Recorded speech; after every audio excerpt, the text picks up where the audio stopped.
This is the L2C Media Network, and this is the Steve Baxley Sports Final brought to you by the L2C Media Network. And now, here's some sports, here's some headlines, here's some details, here's the Baxman. Hey, how you doing? Thank you, Harry. Nice, soft tone to the program. Good evening, everybody, and welcome to the Sports Final. Steve Baxley with you. Good evening. And we start off with, we got to do this right. We start off with some breaking media news. And wow, this is breaking. We're going to read it all to you as we get it. New York Post and some other organizations, otherwise known as media outlets, are reporting due to COVID-19 quarantine protocols, the entire on-air crew of Fox Sports' popular college football pregame show, Big Noon Kickoff, will be off the air this Saturday, the New York Post, among others, have learned. The pregame show, hosted by Rob Stone, along with former Ohio State coach Urban Meyer, Matt Leinart, Reggie Bush, and Brady Quinn, will be held out of the program, which will air prior to the network's noon start of the USC-Arizona game. Now, in their place, Fox Sports will have from Fox NFL Sunday, Terry Bradshaw, Howie Long. From FS1 Speak for Yourself, Emmanuel Acho. And from Fox NFL Sunday's studio show, that's the pregame show, Clarissa Thompson. This Saturday's Big Noon Kickoff will be condensed from 2 hours, the usual time, to 1 hour. In a statement to the New York Post, Fox Sports said it was only holding out the crew, quote, out of an abundance of caution, end quote, and with guidance from the CDC and the Los Angeles Department of Public Health's safety guidelines. Fox could not say if any of the on-air broadcasters got COVID.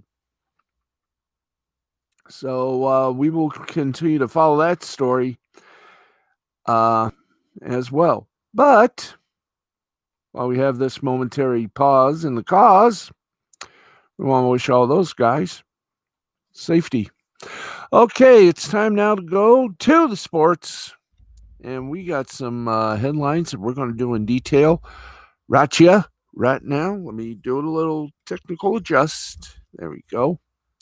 So I've got to get this haircut soon. Let's get to the sports headlines right here, right now. And as I say that, we got it.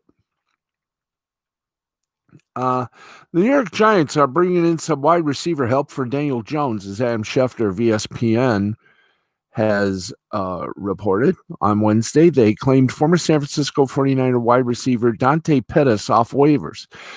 Now, on Tuesday, Pettis was cut by the 49ers. The team reportedly failed to find a trade partner for him ahead of the deadline, and he is yet to record a touch on offense this season. Pettis was originally selected by the 49ers in the second round of the 2018 NFL Draft. Out of Washington, he was an electric returner, a consensus All-American and first-team All-Pac-12 in 2017. Pettis had a productive rookie season for the 49ers as he caught 27 of 45 targets for 467 yards and 5 touchdowns in 12 games played. His numbers then dipped in his second season when Pettis caught just 11 for 109 yards and 2 touchdowns in 11 games played. He has played in just 5 games this year and was targeted only 1 time. Now, despite multiple injuries at wide receiver, Pettis was even less utilized and infamously fumbled away a kick return during San Francisco's Week 8 loss to the Seattle Seahawks. Now, Pettis Golden Tate, former Detroit Lion, and he should be given a chance to make an immediate impact. The 1-7 Giants had the 5th worst passing offense in the league, as they averaged just 193.3 passing yards per game. And let's keep going on this little carpet ride through the headline into detail. So, going to say a little good news for a change. Well, it goes bad to worse if you're a 49er. And while the 49ers versus Packers is not going to be rescheduled, nor has it been canceled, and we do apologize for that. But the 2020 season has been tough for every team. Hi there. You want to get back there? As we continue to attempt to weather the ongoing COVID-19 pandemic. But no team has had to deal with the amount of overall injury issues than the San Francisco 49ers have. That trouble continued on Wednesday as the 49ers were forced to shut down their facility after wide receiver Kendrick Bourne tested positive for the coronavirus. The positive test popped up just a day before the 49ers are scheduled to take on the Green Bay Packers. Now, unfortunately, Bourne will not be the only player who will miss the 49ers Week 9 matchup, as 3 of his teammates were identified as close contacts. According to NFL insider Jonathan Jones of CBS Sports, the 49ers also placed wide receiver Brandon Ayuk, wide receiver Deebo Samuel, and left tackle Trent Williams on the reserve COVID-19 list. All 3 starters will miss Thursday night's matchup against Green Bay. According to the NFL Network's Mike Garafalo, Samuel, either way, was already going to be ruled out for the Week 9 matchup, but the losses of Ayuk and Williams are certainly huge. Now, despite this latest development, Garofalo reports that the 49ers and Packers are still scheduled to kick off tomorrow night at 8:20 on Fox and the NFL Network. Now, these are not the only losses experienced this week. On Monday, it was reported that starting quarterback Jimmy Garoppolo would miss at least 6 weeks due to an ankle injury, and star tight end George Kittle would miss at least 8 weeks due to a foot injury. With Garoppolo out, Nick Mullins will get the start on Thursday night. The 3-year veteran went 3-5 as a starter in relief of Garoppolo in 2018. Last Sunday, Mullins went 18 of 25 for 238 yards with 2 touchdowns and no interceptions after filling in for Garoppolo despite his solid play. The 49ers fell to the Seattle Seahawks, who currently lead the NFC West with a 6-1 record. Now Mullins will have to find a way to lead this team without his left tackle, his star tight end, 3 of his best wide receivers, and without running back Tevin Coleman. That is going to be a very, very not so easily done thing. Somewhat settable. Okay, in college football, oh boy. Well, when it rains, it pours. If you're in college football, Clemson, number 1, is going to have a hard time to keep their number 1 ranking. Here's why. Number 1, Clemson already knew it was going to be without star quarterback Trevor Lawrence and starting linebacker James Skaliski for a Saturday showdown at number 4 Notre Dame, but the list of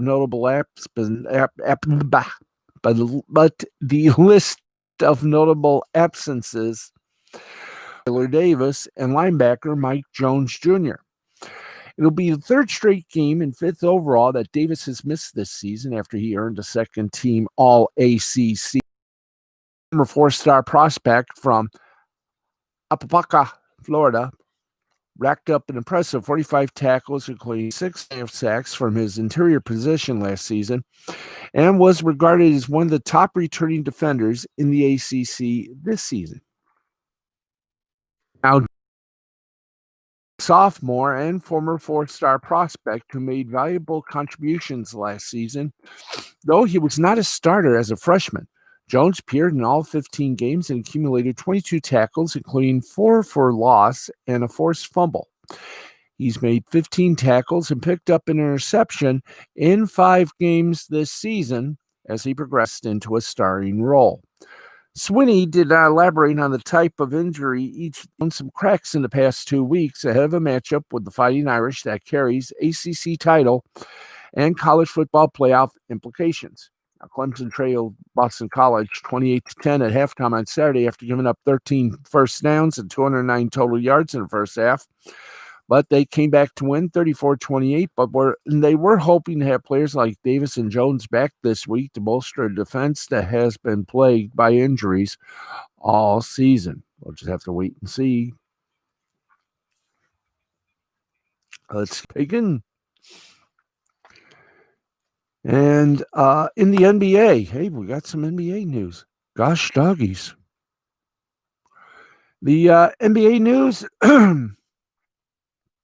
well, after failing to qualify for the playoffs last season, the New Orleans Pelicans will look to bounce back under new head coach Stan Van Gundy. Now, in order to improve their ability to contend in the ultra-competitive Western Conference, the Pelicans plan to make some moves with their roster. And one appears to involve star point guard Drew Holiday, or Jrue Holiday, either inflection. The Pelicans are openly discussing Holiday in trade talks, and several contending teams are pursuing, according to the Athletic's Shams Charania. Holiday currently has 2 years remaining on his current contract, including a player option worth over $26 million for the 2021-2022 season. This isn't the first time Holiday's name has reportedly popped up in trade talks as of late, as the Nets and Pelicans reportedly discussed a trade involving Holiday prior to the trade deadline last season. The Nuggets and Heat also pursued Holiday last season. Those teams could all still have interest in acquiring the former All-Star. As an elite perimeter defender capable of playing both on and off the ball on the offensive end, Holiday's skill set is an ideal fit for today's game. As such, other contenders like the Lakers, Bucks, 76ers, and Clippers could use a player of his kind, if not his ilk. Now, while Holiday has been very valuable to the Pelicans, he would even be more so on a team set to win immediately. The young Pelicans would likely try to build their team around second-year star Zion Williamson, appear to be a couple of years away from true contention. By trading Holiday, New Orleans would likely look to add younger pieces that align better with its team timeline. Holiday, who averaged 19.1 points, 6.7 assists, and 4.8 rebounds per game, still has a lot of good ball left in him, and he could ultimately prove to be a big boon to a contending team that is able to land him. We wish him well. 51 minutes past the hour of 11 o'clock. You're watching the Steve Baxley Sports Final. We're bringing you the headlines and more in the day in sports. Let's get to it. College football once again, and make this another game that the COVID-19 pandemic has totally ruined. Saturday's Louisville at Virginia game has been tentatively postponed 1 week after positive COVID-19 tests within the Cardinals program. Louisville announced on Wednesday the Cardinals and Cavaliers are now scheduled to square off November 14th at 3:30 p.m. Eastern. In the statement from Louisville Athletic Director Vince Tyra, heightened quantity of COVID-19 tests and accompanying contact tracing measures among the Cardinals staff and team members, end quote. Louisville's statement said the decision to postpone Saturday's game came after Tyra consulted with the athletic department's chief medical officer. Tyra revealed that 10 players have tested positive for COVID-19, while 5 are being held back due to contract tracing measures. In addition, 5 support staff members have turned back positive tests, with 2 in quarantine. Now, the program's run-in with the coronavirus began last week when the Cardinals were without 9 players in a 42-35 loss to Virginia Tech. That defeat dropped Louisville to 2-5 in Coach Scott Satterfield's second season. Now, it's not the first time the ACC has had to postpone a game due to the pandemic. A matchup between Notre Dame and Wake Forest was rescheduled from September 6th to December 12th because of COVID-19 issues, while North Carolina's non-conference game against Charlotte, scheduled for September 19th, was canceled outright. And the Virginia Tech game scheduled for September 19th was rescheduled for December 12th, and the North Carolina State Virginia Tech game was scheduled for September 12th, was moved to September 26th. So there you go. A high hit had by all. Okay. Let's straighten out here just a wee bit.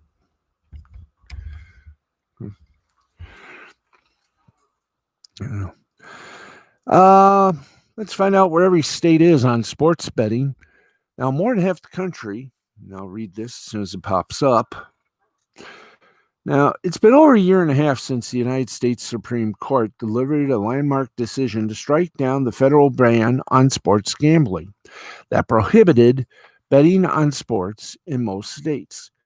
Now, since that ruling, which left the legality of sports gambling up to state level government, several states swiftly moved to legalize sports betting. Now, prior to the Supreme Court ruling, Nevada was the only state in which a bettor could wager on the results of a game. But since the federal ban was lifted last May, many states have fully legalized sports gambling, with several more in the process of doing so. Many others introducing new legislation proposals that would open the door to sports books. Now, here's a state-by-state examination of where the country stands on sports gaming. And remember, if you live in a state where sports gaming is legal, check out our good friends at Sports Line for expert predictions. Alabama, not legal, but legislation proposed. Now, a proposed bill was introduced this April that would create an Alabama Sports Wagering Commission to oversee the regulation of sports betting in the state. Now, under the proposed bill, bettors would be able to gamble on pro and college sports. In Alaska, in 2020, the state put legalizing sports betting under consideration. It is not legal as of yet. Well, it is not. It's not legal as of yet. Hopefully, it will be legal. Arizona, not legal, but legislation has been proposed. Speaking of which, a bill proposed in January would exclusively permit federally recognized Native American tribes with a gaming license to operate sports books within the state. Arkansas is legal. The state's first official sports book, the Oaklawn Racing Casino Resort, began operating in July, and there'll be multiple others on the way, though the state is still prohibiting mobile online wagering. California is not legal, but the legislation is proposed. There's currently a proposed constitutional amendment and a pending voter referendum that can make sports gambling legal in the near future. Colorado became the 19th state to legalize betting, and as of May 1st, 2020, multiple operators allowed residents to open accounts online and place wagers. In the 2020 election, Colorado expanded both the number and type of casino games it is able to offer. The state also eliminated some wagering limits. Connecticut, not legal, but legislation has been proposed. Delaware, legal. Florida, not legal. Legislation has been proposed. Georgia, in the same boat, Florida, not legal. Legislation is proposed. Hawaii, not legal, but legislation is proposed. Iowa, not legal. There is no legislation proposed. Illinois, legal. Indiana, legal. Iowa, legal. Kansas, not legal, but legislation is proposed. Kentucky, it's not legal, but legislation is proposed. Louisiana is approved sports betting. Maine, not legal, but legislation is proposed. Maryland, approved sports betting. Massachusetts, not legal, but legislation has been proposed. Michigan, legal.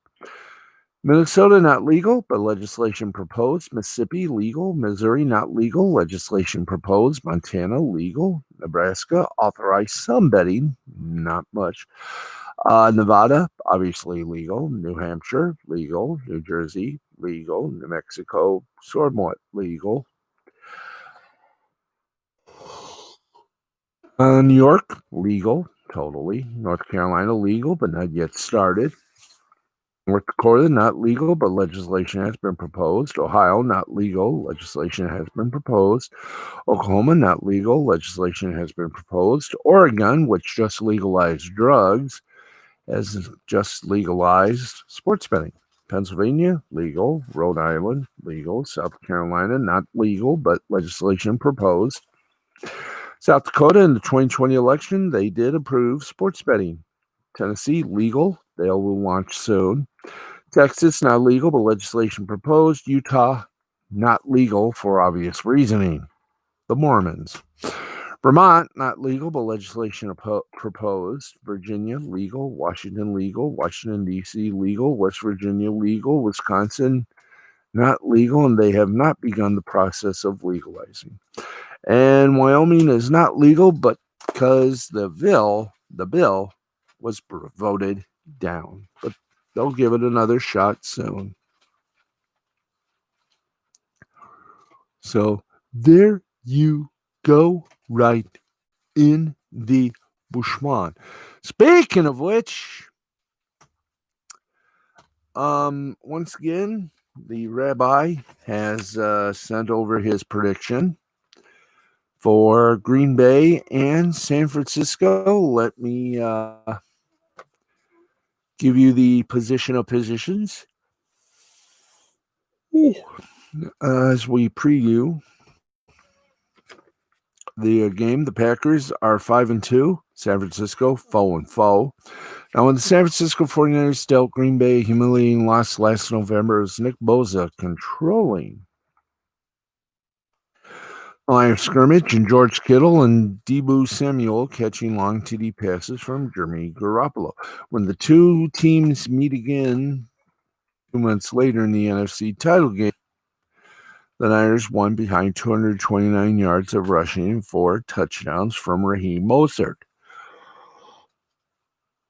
Now, when they face off at Levi's Stadium in San Francisco for the third time in less than a year, Thursday night, the Niners, 4-4, will look nothing like that juggernaut that dealt the Packers, 5-2. 2 lopsided losses. A spate of injuries has derailed the defending NFC champions. Ooh. So they are playing depleted. The Niners have been decimated by injuries this season, with Garoppolo and Kittle, the latest, go down this week. San Francisco will also be without Mostert, Samuel, Bosa, and Richard Sherman, among others. Receiver Kendrick Bourne then tested positive for the coronavirus, meaning no player who gained a yard on offense for San Francisco in the 2 games previously, in which 49ers outscored the Packers 74-28. And the Packers are dealing with their own issues with running backs A.J. Dillon and Jamal Williams on the COVID-19 list, and leading rusher Aaron Jones with a calf situation, a game-time decision. Packers, Niners, 8:20 on Fox and the NFL Network. Anyway, wow. Ugh. So, with that said, the rabbi has said I'm picking Green Bay 27-13 over San Francisco. Okay, and we got some very good UEFA Champions League power rankings for you, and then we got a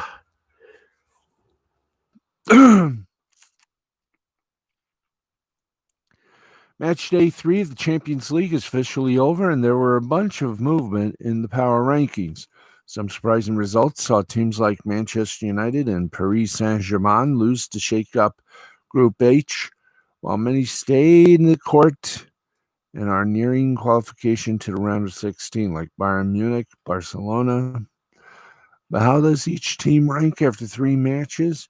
Well, you can watch every Champions League game on CBS All Access, as well as the Golazo Show with Nico Cantor.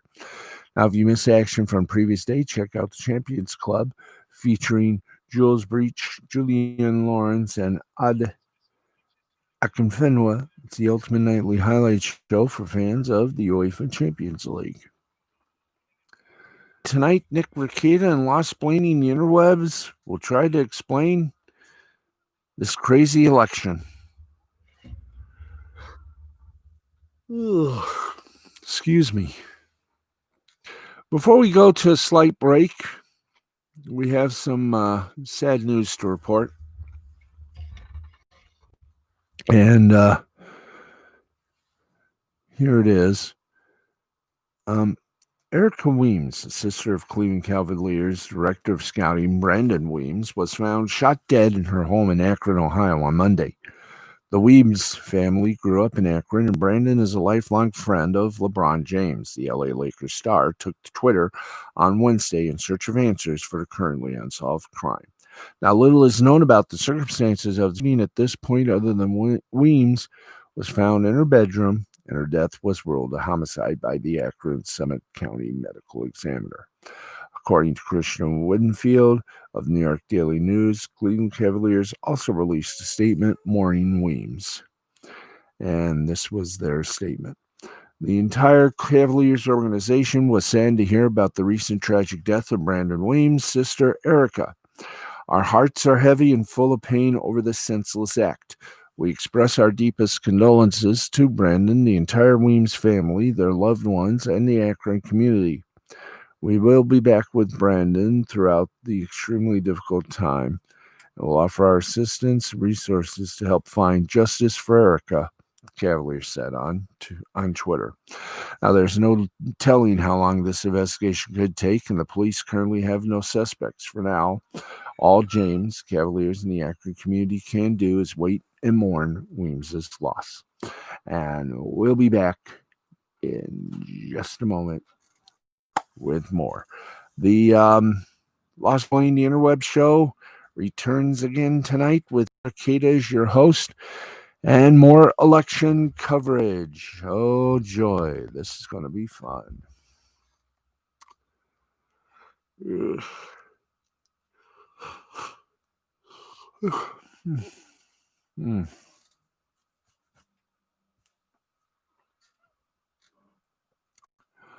Okay, we're going to take a brief pause. We'll be back with more of the show right after I go and make a deposit. So we're going to be right back.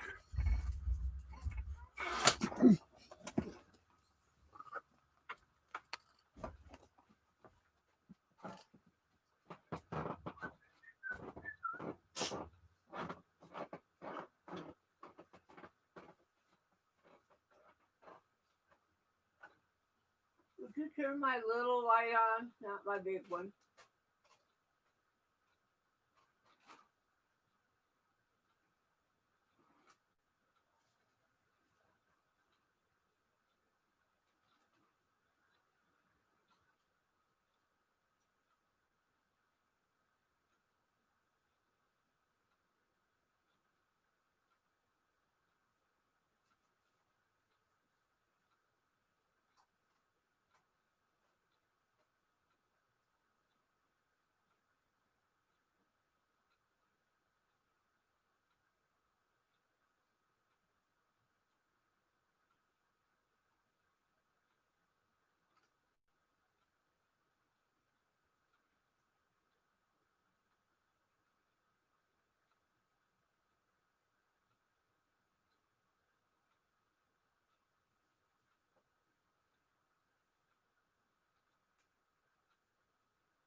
I don't need a sick kitty.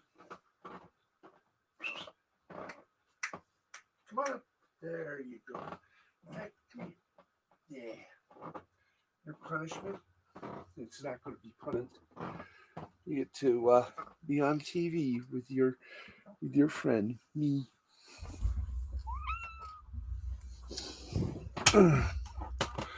Okay, welcome back, everybody, to the Steve Baxley Sports Final. And before we continue with the sports and some media Bleeps. Look who's here. Look who's here. Yes. My little fur baby. My little fur sister. Or my little fur daughter. She's like a sister and a daughter. Yep. Uno. There she is. Uno, the mouse assassin, who recently caught a little baby mouse this weekend. And say hi. Hi there.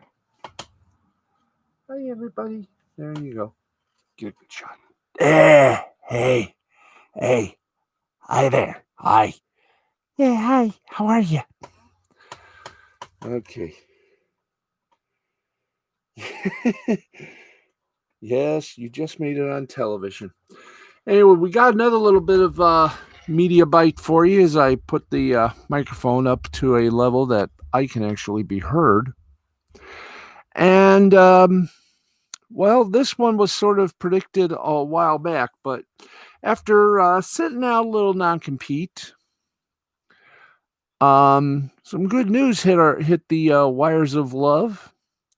Fred Human is back, doing what he does naturally. He is now back, I guess you could say, home to Channel 10 WILX TV, and we say, welcome back, Uncle Fred. You're missed. So, there you go. And I want to give a shout out to Audrey Dahlgren, who today on her Instagram page, well, we found out who her idol was. I'm gonna find it here for you. So if you don't mind, and Uno, if you want to, you can climb on my back. Oh, she's going back to her little hiding place. Anyway, I just want to do a little détellez-vous, my friends. And by the way, a little birdie, and this is another little media bite. A little birdie has told me that TV6 is going to is among one of the many Next Star stations about to get a nice little refresh. So, as they say, stand by. The fun has just begun. Nice little refresh. We all need that once in a while, a little refresh. But I did not know Audrey Dahlgren's idol in the realm of class in outfit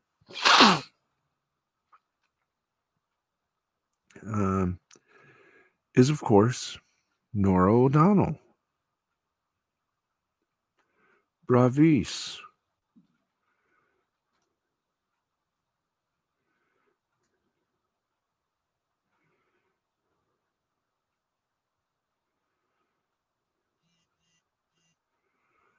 Bravis. And I say that.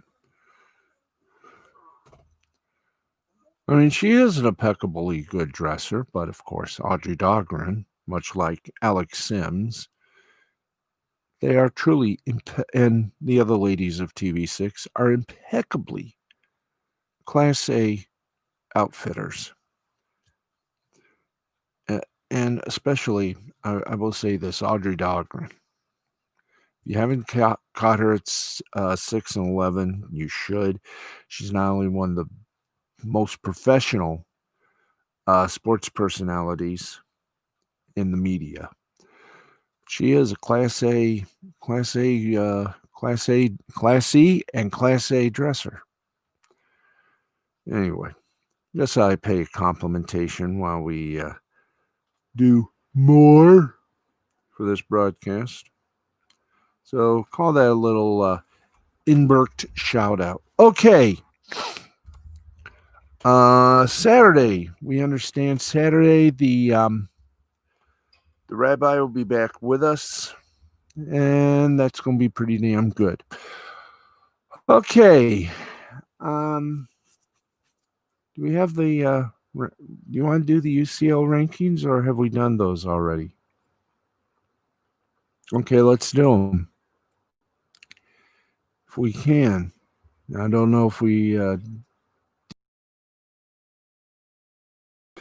Let's get to it. Let's bring you the UEFA Champions League power rankings.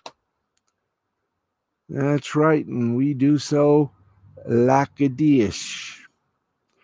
Give you the 32. In 32nd place, Midtjylland. They're toast. 1 goal, 3 games, and nearly conceded 3 a missed taste of the UEFA Champions League. Truly a great experience. Ferencváros in 31st. Dynamo Kiev in 30th. Marseille in 29th. Zent in 28th place. Zent, 27th. Krasnodar. 26th, Inter Milan. 25th, RB Salzburg. 24th, Lokomotiv Moscow. 23rd, Rennes. 22nd, Olympiacos. 21st, Atalanta. 20th, Shakhtar Donetsk. 19th, Club Brugge. 18th, Real Madrid. Istanbul, not Constantinople, but Istanbul Başakşehir. In 17th, 16th, Ajax. Boom, boom, boom, boom. 15th, Porto. 14th, Sevilla. 13th, Lazio. 12th, Atletico Madrid. 11th, RB Leipzig. 10th, Manchester United. 9th, Borussia Mönchengladbach. 8th, Borussia Dortmund. 7th, Paris Saint-Germain. 6th, Chelsea. 5th, Juventus. 4th, Barcelona. Barcelona. Hey! Liverpool. 4th. Yeah, Liverpool. Yeah, that's good. Hey, Ringo. Yeah, that's good, man. Yeah, Liverpool. Number 2, Manchester City. And number 1, Bayern Munich, or Bayern München, if you prefer. So that is your UCL Power Brokers the week. All righty. Let us take a little pause for a reasonable cause here. So, of course, Rakita Law, 16 minutes. They're on the air already, and they're talking about the elections on Lost Blaying the Interwebs on the Rakita Law channel here on YouTube. Anyway, let's keep you coming back for more here. We're going to give you an update or two from our friends over at awfulannouncing.com. And, well, how's this? Well,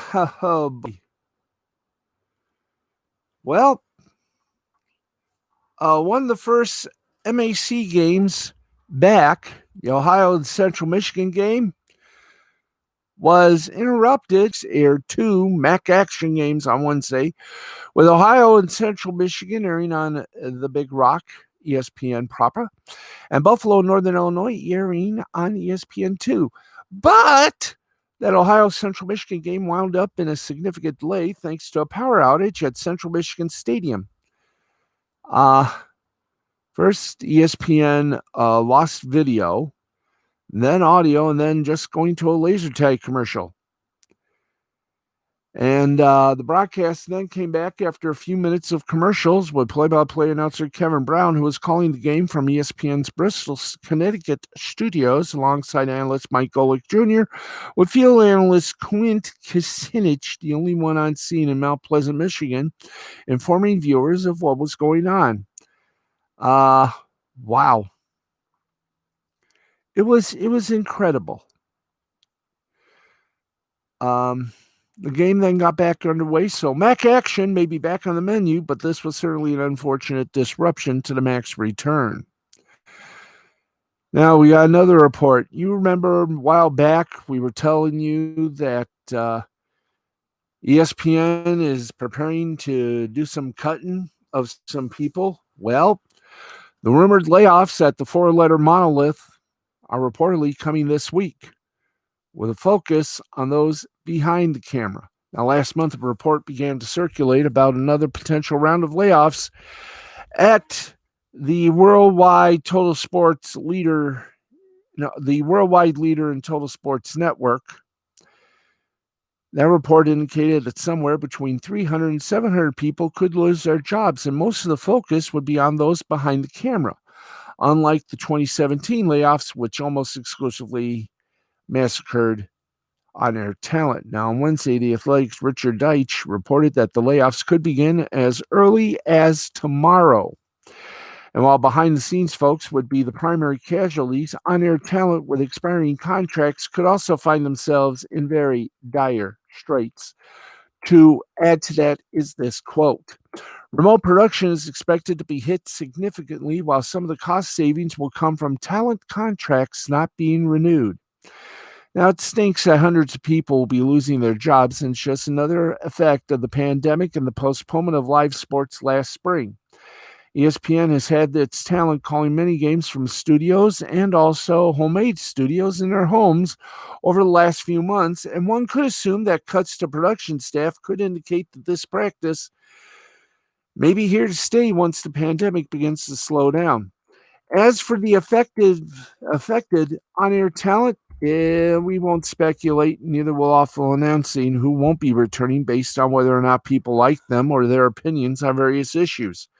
If people announce their impending departures on social media, Awful Announcing will report it as they learn it, and so will we. But we'll do it with the dignity that is come for us, with respect. We will never be sneaky. Let's see. Ken Jenny. Oh, by the way, congratulations to ABC. They are bringing the ITV popular series game show The Chase to the audiences here in the United States. And who better to represent the chaser or the chasers than the GOATs of Jeopardy? Ken Jennings, who is a consulting producer, I do believe. Brad Rutter, and this man is GOAT Jr., James Holhauser. And this is going to be good. I will guarantee you that it is going to be fandamtastical. Okay, now we've already done that. Yeah. Okay, so I guess we've pretty much done the Awful Announcing a little bit. Let's take some time to say hi before we go to our last bit of segment. Well, second to last, because we got to give you the review of tonight's AEW Go Home Dynamite show.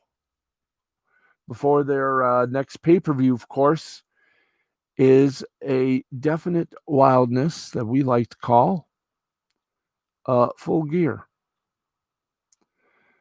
And we'll give you all of that fun and all of that excitement coming up in nary a moment. That's right. We do shout-outs. We love shout-outs. And we hope you do too. Angela Peterson, Christina Peterson, Yuki Tanaka, Anne-Marie Mann, Jay the Brain Man, Matthew Nichols, Jerry Nichols, Nancy Nichols, Donna Payne, Chad Nappy, Bobby Langford, Zach Burton, Yvonne Marie, Itan G, the Jewish rapper, J-Man, as I already mentioned, Ricky Pickrell, Paul Anthony Slawinski, Alan Oberoff, Brenda Gominski, my mom behind me, Amy Hayes, Frida Hayes, Morris Hayes, Stacy Hayes, Tony Pickrell, Samantha Phillips, Casey Ann, Samantha O'Neill, Monica Cram, Gary Cram, and the woman who we all miss on daytime television, Brenda Dixon, who played the original Jill Abbott on The Young and the Restless. And boy, can she still play him. Yes, indeed. Okay. With that said, for most of the fun, most of the excitement, we also say hi to uh, January J. Keaton, Sophie Ibea. Hi, Sophie. Sophie Erber. We also say a big old hi to my friends at Fox 11. We also say hi to Audrey Dahlgren, Alex Sims, Nick Mantis over at WLNS TV6. Why? Because Pepperidge Farm, remember. We also say hi to the folks over at Fox News Channel and Fox Sports. I guarantee you, you guys deserve a shout out, as does Jessica Palumbo. She is a producer over at All Elite Wrestling, Wednesday Night Dynamite, TNT, Wednesday nights at 8. And she done some excellent work tonight in the promo segment um, for the pay-per-view on Saturday night, which you can also see on Bleacher Report on their little website, BR Live, or on, as I say, pay-per-view. Well, we also want to say hi to Myra Baxley Duhan. Do we? Yeah. Chris French, Chris Lewis. We say hi to Myra Baxley Duhan, Jeff Rollo, Marley Wale, George Templeton, Mr. and Mrs. Nellie K9, of course, Dale Sankey, Blind Lemon, and all my friends over there from the AFL chat, the basement.com chat, etc., etc., etc.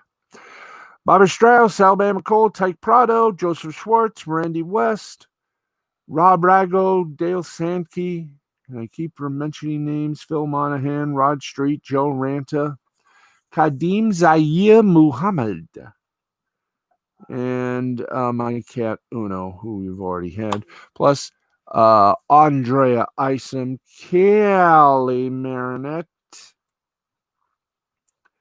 Dominique Keith, and Marielle Lou from Fox 2. Shooby doo, baba doo boo. Okay, we're boys and girls. It's the time to do our own shouting. That's right. It's time for the SCOREDOARD scoreboard. That's right. We have 3 minutes left, and we're going to do it proper. Actually, I think we got more than 3 minutes. We're going to still do it proper. There we go. Let's see, let's perk you up there. Good. Thank you. Don't mention it. Anyway. I love this. I can do a whole lot of stuff. In fact, I might just do me some stuff tomorrow afternoon. Anyway, let's begin with a spin. That's right. It's soccer time. Then we got some baseball, hockey to do, and then we call it a night, which is more than I could say for the news people who can't call anything a night. Haha. Anyway, if we're ready, let's go to it. Hopefully, we won't have too much. And that's asking a lot. Okay. I think we've done the scores here. Did we not? No, we did. Okay. Wow. Okay, we've done the UCL group stage scores. That was fun. We have one score from Italy, Serie A, Torino over Genoa, 2-1. Let's go in the basketball now in the Euro Cup. Unix Kazan defeated Venezia, 90-87. Cedevita Olimpija over Nanterre, 75-63. Lokomotiv Kuban over Antwerp Giants, 114-94. Trento over Burgos, 89-80. And Gran Canaria, 98. Prometheus, 83. And in Espanol, Real Madrid defeated Bilbao, 85-83. In hockey, one game in Finland. After OT, which is overtime, Karpat defeated Hamina 4-3. That's right. That's the name. All right. In the Japan baseball, it was the Fukuoka Silverhawks over the Chiba Marines, 2-0, 2-7-0 for the Hawks, 0-2-1 for the Marines. Chen gets a loss for the Marines. He's 0-3. Senga for the Hawks gets the win. He's 11-6. The Chunichi Dragons beat the Yokohama Bay Stars by a score of 5-4, 5-12-0 for the Dragons, 4-5-0 for the Bay Stars. Sobu by the Chunichi Dragons gets the win. He's 2-0. And Isi for the Bay Stars got the loss. He's 3-1.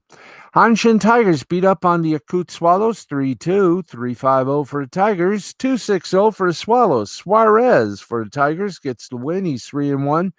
Umeno gets the loss. He's 4-2. The Hiroshima Carp over the Yomiuri Giants by a score of 5-1, 5-12-2 for the Carp, 1-4-1 for the Giants. Endo for the Carp gets the win. He's 5-6. Takahashi gets a loss. He's 1-3. York Buffaloes over the Rakuten Golden Eagles, 8-7, 8-13-0 for the Buffaloes, 7-7-0 for the Eagles. Yamada gets the win for the Buffaloes. He's 4-5. Buznitz gets the loss for the Eagles. He's 1-4. And the Cebu Lions just spanked the butt of Nippon Ham Fighters 10-3, 10-9-0 for the Lions, 3-12-1 for the Ham Fighters. Kneel and take your punishment. Got the win for the Lions. He's 6-8. Yoshida got the loss for the Ham Fighters. He's 0-2. And in the playoffs of the Korean Baseball Organization in South Korea, the Doosan Bears blanked the LG Twins. 5-hitter, 4-0, 4-7-0 for the Bears, 0-5-0 for the Twins. And that's all she wrote for that. In fact, that is all she wrote tonight. My, have we been a busy group today? Yes, we have. And that is going to wrap things up for us here on a beautiful night. On a beautiful night like tonight. That's right. On a beautiful night like tonight. Good boy. Anyway. This has been fun. It's been exciting. And for the first time ever, it hasn't been mistake-free. Well, it hasn't been mistake-free, but I've enjoyed. Glad you enjoyed as well. And for all of us here on the mean streets of Jackson, Michigan, I want to thank you all for watching. We will talk to you tomorrow night, right after Thursday Night Football. And we'll give you, of course, the Thursday night review and everything else happening in the world of sports. Until then, this has been a presentation of Mystifying Creativity Productions in association with the gallant men and women of the L2C Media Network and L2C Sports. I am the Baxman, Steve Baxley, for Harry von Stuttgart, our announcer, and everyone involved in this show, including our mascot, Uno the cat, the mouse assassin. Thanks for watching, and as always, may your favorite team always be winners. And good night, America, wherever and whomever ye may be. We will see you tomorrow night following Thursday Night Football. It's a big game, and hopefully it'll be even bigger if it still remains on schedule. We'll see you. Have a good night, everybody.